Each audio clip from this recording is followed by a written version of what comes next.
Hello friends, this is Akhilesh Tripathi and welcome to your favorite channel Target for IQ। Friends, आज एक हम बहुत ही common चीज पे चर्चा करने जा रहे हैं जो नॉर्थ इंडियन के लिए एक बहुत बड़ी समस्या बन के रह गई है, और वो है एक फोबिया जो है इंग्लिश का फोबिया। जो हम नॉर्थ इंडियंस के लिए सबसे बड़ी चैलेंज रहता है तैयारी में, वो रहता है इंग्लिश का।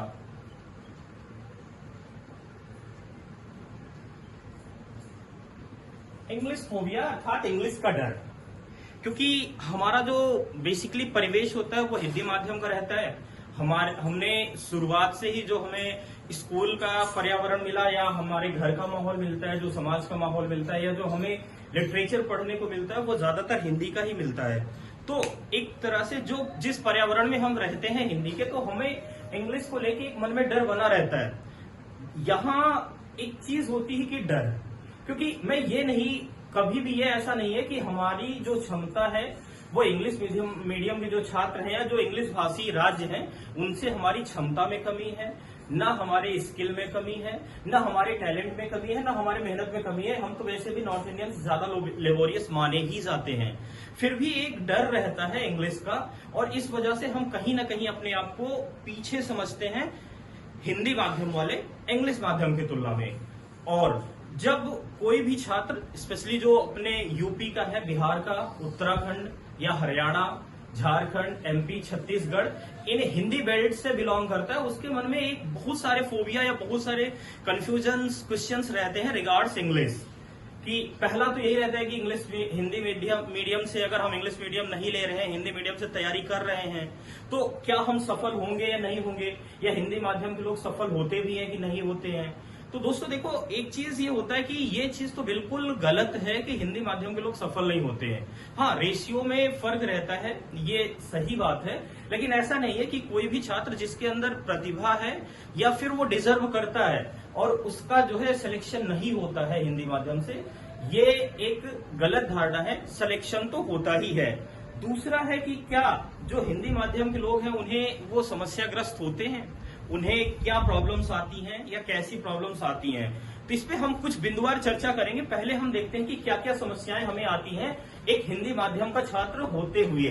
तो इसमें देखिए, समस्याग्रस्त होते हैं, ये सही बात है और इस पे कोई किसी भी तरह से इनकार नहीं किया जा सकता है। क्योंकि देखिए, सबसे बड़ी समस्या आती है हमारे सामने मटेरियल को लेके।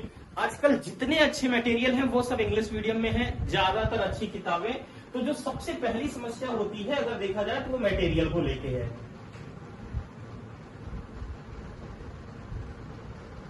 और ये मटेरियल अर्थात गुड मटेरियल, एक अच्छा मटेरियल जो पढ़ाई में हमें चाहिए, उसका अभाव होता है हिंदी माध्यम में। दूसरा, जो केस मटेरियल्स हैं, जो आपके केसेस आते हैं, केस का भी हिंदी माध्यम में बड़ा अभाव रहता है, बहुत अच्छा नहीं मिल पाता है। ज्यादातर चीजें जो हैं वो इंग्लिश में ही हमें मिल जाती हैं, तो एक केस मटेरियल को लेकर प्रॉब्लम आती है। और प्रॉब्लम अगर देखा जाए तो मेजोरिटी ऑफ लॉ बुक्स, जो जेन्युइन बुक्स हैं, वो सारी इंग्लिश में हैं। हिंदी माध्यम में या हिंदी भाषा में बहुत अच्छी किताबों का भी अभाव है। तो क्या सबसे बड़ा जो लॉ बुक्स के हैं, मेजर लॉ बुक्स,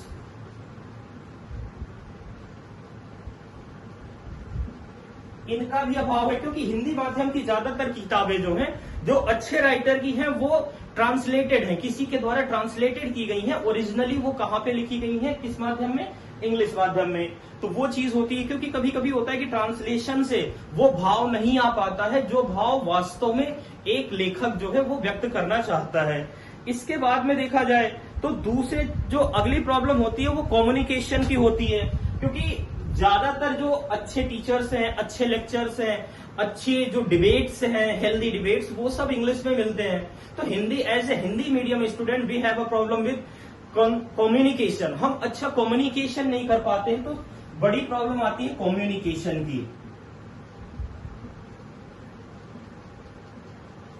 तो ये आपके सामने 4 प्रॉब्लम हो गई।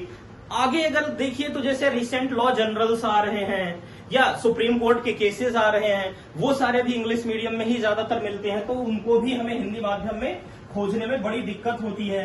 तो लॉ जर्नल्स की या फिर आपके सुप्रीम कोर्ट के केसेस जो आ रहे हैं उनके बारे में जानकारी, ये सब भी हमें इंग्लिश मीडियम में ही प्राप्त हो रही है। या जो रेफरेंस केसेस हैं या फॉरेन केसेस हैं, अब हम पढ़ रहे हैं और हमें किसी मतलब यूके के किसी केस का रेफरेंस देना है, यूएसए के केस का देना है, तो वो सब भी हिंदी माध्यम में अच्छे मतलब ओरिजिनल मात्रा में कहीं नहीं मिल रहा है। हमें जो मिलता है वो ट्रांसलेटेड भी मिलता है, जिसकी विश्वसनीयता बहुत कम होती है। तो रेफरेंसेस केस जो है, रेफरेंस केस प्लस आपके फॉरेन केस, इन सब को लेके ज्यादातर बड़ी प्रॉब्लम्स होती हैं हमारे साथ। दूसरा होता है जो लीगल टर्म्स होते हैं, क्योंकि जो ज्यादातर लॉ जो ओरिजिनली लिखा गया है, चाहे आप किसी की भी बात कर लीजिए, IPC, CrPC, CPC, evidence, TPA, constitution, ये सब इनकी सबकी जो ओरिजिन थी या ओरिजिनल लैंग्वेज थी, ओरिजिनल लैंग्वेज जो थी वो क्या थी, वो इंग्लिश थी।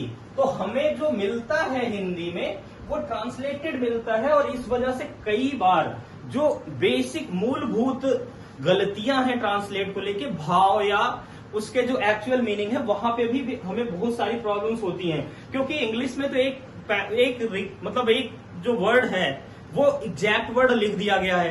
अब हिंदी ट्रांसलेशन में बहुत जगह होता है कि वो अर्थ का अनर्थ हो जाता है, हम सही उसका इंटरप्रिटेशन नहीं कर पाते हैं। तो इन सब प्रॉब्लम, एक तो हमारे मन में डर है हिंदी का कि हम पता नहीं सही हिंदी जानते हैं या सही इंग्लिश जानते हैं या नहीं जानते, हम जो इंग्लिश बोल रहे हैं पता नहीं गलत तो नहीं बोल रहे हैं, या जो लिख रहे हैं गलत तो नहीं लिख रहे हैं। एक डर वो है, और उसके साथ साथ ये सारे डर इकट्ठा हो जाते हैं, और इसी वजह से लड़का जो है वो परेशान हो जाता है कि वो अपने को ये मान लेता है कि नहीं, इंग्लिश हमारे बस की नहीं है, हम नहीं कर सकते हैं। और फिर वो धीरे धीरे हर जगह पिछड़ता चला जाता है, और धीरे धीरे वो अवसादग्रस्त हो जाता है, या फिर वो अपनी राह बदल लेता है तैयारी से, जुडिशरी की फील्ड से।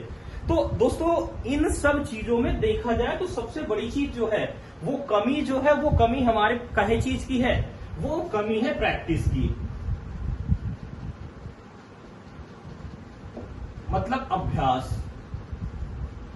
हमारे अंदर हम इनको लेके डर बना के बैठ गए हैं, इससे लड़ने का साहस नहीं जुटा रहे हैं कि अगर प्रॉब्लम आ रही है तो प्रॉब्लम हम फेस नहीं कर रहे हैं, बस उसको एक फोबिया की तरह ले रहे हैं, और उस पे प्रॉब्लम के ऊपर परत दर परत एक परत बढ़ाते चले जा रहे हैं, और हमें लगातार दिक्कत बढ़ती ही जा रही है।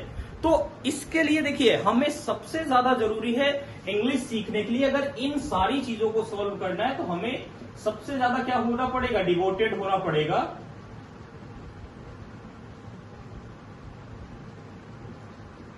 स्टडी के लिए। और एक स्टेप बाय स्टेप अपने आप में कुछ इंप्रूवमेंट करना पड़ेगा, और धीरे धीरे 2-4 स्टेप जाने के बाद हमें खुद अपने आप ये लगने लगेगा कि नहीं, वाकई जितना डर हम समझ रहे थे उतना डर है नहीं। तो इसी डर को भगाने के लिए, या जो लोग एकदम से इंग्लिश से तौबा करते हैं या अपने आप को उन्हें प्रॉब्लम समझते हैं कि हाँ हमें प्रॉब्लम हो रही है, उनके लिए मैं कुछ सुझाव दे रहा हूं। हो सकता है कि ये आपके लिए बहुत जरूरी हो, और ये सुझाव हो सकता है कि आपकी लाइफ को एक बार चेंज भी कर दे, थोड़ा सा स्विच हो जाए शायद positively regards this the fear of language. पहला काम आप लोगों ने करना है कि आप लोगों को जुडिशरी के जितने बेयर एक्ट पढ़ने हैं, कोशिश करिए कि आप हमेशा डिगलट बेयर एक्ट पढ़िए। पहला काम आपको यही करना है कि डिगलट जो है, डिगलट बेयर एक्ट पढ़िए। तो इससे ठीक है, मैं मान रहा हूं कि आपको इंग्लिश नहीं समझ में आएगी ज्यादा, लेकिन बगल में हिंदी तो है, हिंदी समझ में आएगी। उसके बाद अगर आप इंग्लिश देख लेंगे तो कुछ शब्दों से परिचित तो हो जाएंगे। एक तरह से अगर पॉपुलर भाषा में कहा जाए तो एक नॉर्मली हाय हेलो तो हो जाएगा वर्ड से, आपको मीनिंग समझ में आएगा कि अच्छा हाँ इस सेक्शन में ये था, मतलब कुछ होता है। दूसरा काम करिए कि इसके साथ साथ आप 2 चीज और मेंटेन करिए। डिक्लेयर्ड बेयर एक्ट के साथ साथ जो दूसरी चीज आपने करनी है वो करना है, आप यूज लॉ डिक्शनरी।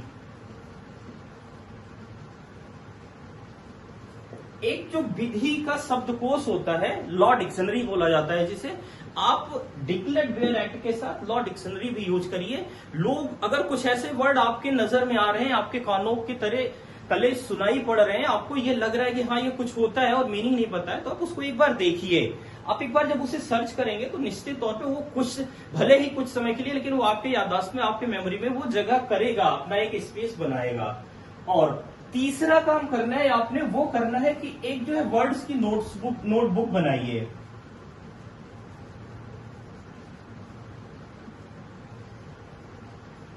जो आपको कठिन वर्ड मिल रहा है लीगल, पूरे अपने जुडिशरी की तैयारी या पढ़ाई में जो वर्ड मिल रहा है जिसका मतलब आप नहीं जान रहे हैं, उसकी एक नोटबुक बनाइए, एक अलग से उसको एक डायरी के रूप में मेंटेन करिए।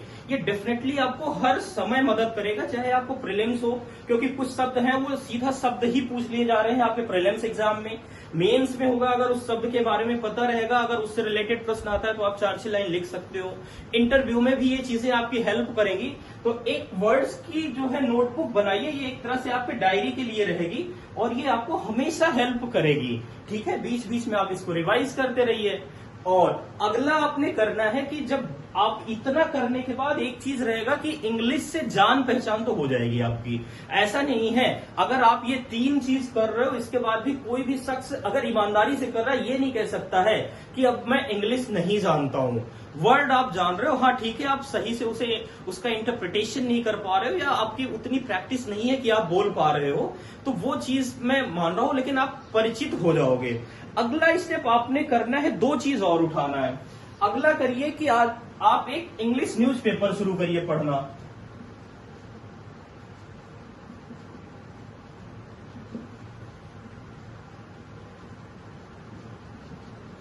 इंग्लिश न्यूज़पेपर पढ़िए, साथ ही साथ आप जो है 5वां काम करिए कि लिसन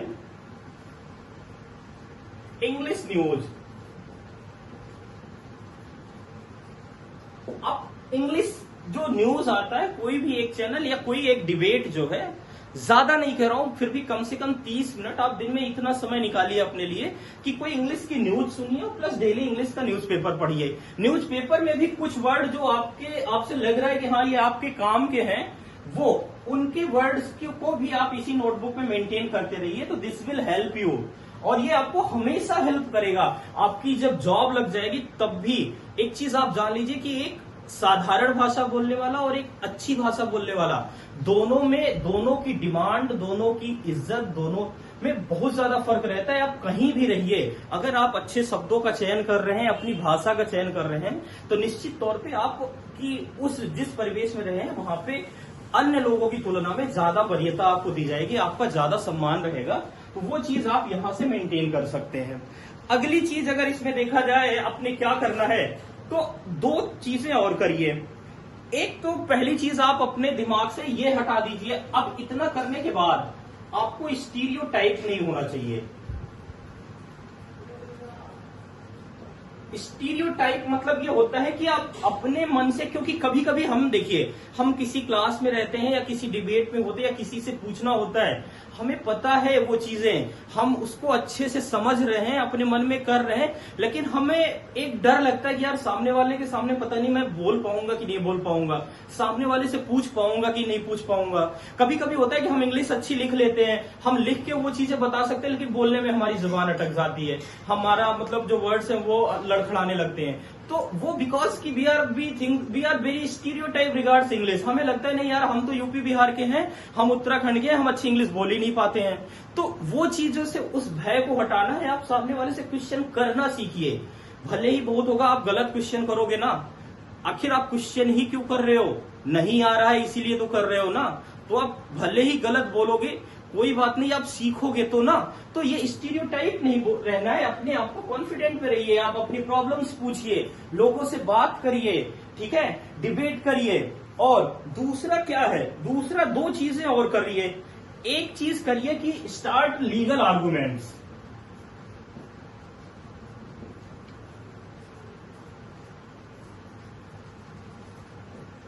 जो आपका लीगल पॉइंट ऑफ व्यू है, जुडिशरी से रिलेटेड जो मुद्दे हैं उन पे आप आर्ग्यू करना सीखिए। अपने जो फ्रेंड्स हैं, फ्रेंड्स के बीच में, या अपने फैमिली, अगर आपके फैमिली में अच्छा कम्युनिकेशन है कि क्या मुद्दा क्या है, कैसे होना चाहिए, क्या नहीं होना चाहिए, उसमें कोशिश करिए कि बीच बीच में आप, जैसे एकदम हिंदी है तो बीच बीच में इंग्लिश सेंटेंस का यूज करना शुरू करिए धीरे धीरे। क्योंकि देखिए इंग्लिश कोई भी भाषा सीखी नहीं जा सकती है, कोई भी भाषा रटी नहीं जा सकती है। भाषा की प्रकृति को अपनाया जा सकता है। आप धीरे धीरे इसको अगर अपने जीवन में, अपनी प्रकृति में अपना लेंगे तो ये अपने आप में समाहित हो जाएगी और आपको पता भी नहीं चलेगा कि आप कितनी जल्दी उस भाषा को सीख ले रहे हैं। तो इन सब माध्यमों से आप धीरे धीरे इसे अडॉप्ट कर सकते हैं। उसके अलावा जब लीगल आर्गुमेंट्स करेंगे तो एक चीज का ध्यान रखना है कि आपका जो ये लीगल सारे टर्म्स आ रहे हैं ना, ये जैसे, तो आपने अपना जो लीगल कॉन्सेप्ट है इसको क्लियर रखना है और ये आपके कम्युनिकेटिव लैंग्वेज में क्लियर होना चाहिए। अगर आप हिंदी के हो तो हिंदी में क्लियर रखिए, इंग्लिश में है तो इंग्लिश में करिए, क्योंकि कभी कभी ये गलती होती है कि हमारा कॉन्सेप्ट नहीं क्लियर होता है और हम इंग्लिश के चक्कर में पता नहीं क्या बोल जाते हैं, उससे रिगार्ड्स हम क्या एक्सप्लेनेशन करते हैं कि हमें खुद भी नहीं पता होता है और हम किसी के सामने भी बोलते हैं तो सिर्फ हंसी का पात्र बनते हैं। तो वो हंसी जो होती है वो हमारी इंग्लिश को लेकर हंसी नहीं होती है, वो हमारे इस कॉन्सेप्ट को लेकर हंसी होती है कि हमारा कॉन्सेप्ट ही नहीं क्लियर है। तो इस कॉन्सेप्ट को क्लियर करने के साथ साथ आप ये आर्गुमेंट करना स्टार्ट कर दीजिए, तो धीरे धीरे आपको लगेगा कि हाँ, आपकी भाषा जो है वो काफी स्टार्ट हो रही है। और इसके लिए सिर्फ दो चीज है कि आपको इसके लिए डिवोटेड होना पड़ेगा, इसके लिए एक लगन करिए कि हाँ, कैसे नहीं आएगा, धीरे धीरे चीजें आएंगी। आप देखेंगे कि 2-3 महीने में आपकी इंग्लिश बिना कुछ कोई इंग्लिश अलग से पढ़े, बिना किसी कोर्स के, बिना किसी नॉलेज के बहुत अच्छी हो गई है और आपके अंदर धीरे धीरे कॉन्फिडेंस आएगा, रिगार्ड्स इंग्लिश कॉन्फिडेंस आएगा, रिगार्ड्स योर पर्सनालिटी इंप्रूवमेंट भी होगा। Because definitely if you are arguing with a good English और if you are arguing with the English and your legal concept is clear, then definitely this will boost up your morale। ये आपका moral जो है बहुत ज्यादा boost up करेगा और आपके अंदर एक पर्सनालिटी में भी चेंज आएगा, आपकी जो प्रिपरेशन है उसमें भी चेंज और बदलाव आएगा। तो बस एक चीज यही है कि आपको प्रैक्टिस करना है, बार बार प्रैक्टिस करना है और इसी प्रैक्टिस से आप एक अच्छी इंग्लिश बोल सकते हैं, अच्छी इंग्लिश समझ सकते हैं। या जो आपके जीवन में इंग्लिश को लेकर डर है या जो भाषा का डर है वो पूरी तरह से क्लियर हो जाएगा। क्योंकि एक चीज जानिए, चाहे आप किसी भी स्टेट का जुडिशरी एग्जाम दीजिए या कोई भी जुडिशरी एग्जाम दीजिए, आपको कहीं ना कहीं इंग्लिश मिलेगी ही मिलेगी और परीक्षा में तो एग्जाम में मिलेगी ही मिलेगी। जब आप जॉब कर रहे हैं या during training time, during job, आपको इसका सामना करना ही पड़ेगा और आज नहीं तो कल। तो इसलिए अगर जब सामना होना ही है तो उससे क्यों डरा जाए और क्यों भागा जाए, उसको हम धीरे धीरे अपनाएं अपने लाइफ स्टाइल में और एक अपने आप को एक बेहतर प्रतियोगी छात्र या बनाए या एक अच्छा अपना बेहतर व्यक्तित्व निखार सकते हैं। तो ये था दोस्तों, बहुत सारे दोस्तों को मेरे पास बहुत सारे लोगों की आई थी प्रॉब्लम कि सर इंग्लिश का है, इंग्लिश को लेकर बड़ा डर रहता है, इंग्लिश में कॉन्सेप्ट नहीं क्लियर है, या कुछ लोग तो एकदम से अपने को हीन समझ लेते हैं कि नहीं सर हमें तो इंग्लिश आती ही नहीं, एकदम हम क्या करें, हिंदी आती है और हिंदी से हमें अच्छा मटेरियल भी नहीं मिलता है, हम तैयारी नहीं कर पाएंगे। तो ऐसा कुछ नहीं है, सब हर आदमी का एक परिवेश होता है और उसी आप अपने परिवेश में देखिए, आप अगर हिंदी माध्यम में या हिंदी बेल्ट में पैदा हुए तो इसमें आपका दोष नहीं है, वो प्रकृति थी कि आप यहाँ पैदा हुए हो। लेकिन अब इसी प्रकृति के साथ आप जी रहे हो और अपने आप को कोस रहे हो कि हमें इंग्लिश नहीं आ रही क्योंकि हम हिंदी बेल्ट में पैदा हुए हैं, इसमें आपका दोष है।